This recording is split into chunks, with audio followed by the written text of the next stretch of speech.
NTR entrance Narni నితిన్కి ఇచ్చి ఒక పీక్లో start చేసిన మ్యాడ్ స్క్వేర్ నాకు అబోవ్ యావరేజ్ మూవీలానే అనిపించింది. ఇలాంటి మూవీస్కి full length entertainment even in dialogues చాలా ఇంపార్టెంట్. యాజ్ ఈ మూవీస్లో స్టోరీ చాలా థిన్గానే ఉంటుంది. ఎంటర్టైన్మెంట్ 60-40లో వర్క్ అయిందని అనిపించింది. ఆ 40% ల్యాగ్లా కూడా ఉంది. లాజిక్స్ పక్కన పెట్టి ఒక ఎంటర్టైనర్ చూడబోతున్నా అన్న మైండ్తో వెళ్ళినా ఇలా అనిపించింది. సెకండ్ హాఫ్లో మ్యాడ్ 1 నుండి ఒక క్యామియో కార్లో వస్తుంది. అది అదిరిపోయిందని చెప్పుకోవచ్చు. ఫస్ట్ పార్ట్ ఒక హీరోయిన్ కూడా ఒక గ్లిమ్స్లో వచ్చి వెళ్ళిపోతుంది. 1 or 2 మీమ్ కంటెంట్ కూడా బాగానే వాడారు ఈ మూవీలో.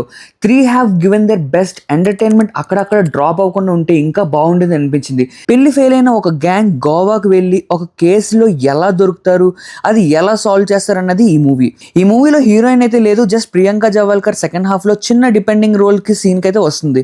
అసలు బాయ్ ఎవరు, అక్కడ ఏంటి దొంగతనం అయింది, కాలేజ్ అయ్యాక ఈ 3 మెంబర్స్ ఏమయ్యారు, లడ్డుగడి పెళ్లి ఎలా ఆగింది అని చూడాలంటే మీరు mad max alias mad square చూడాల్సిందే. ఫ్రెండ్స్తో గుడ్ వాచ్ చూసేయండి. మా రేటింగ్ ఇస్ 2.75/5.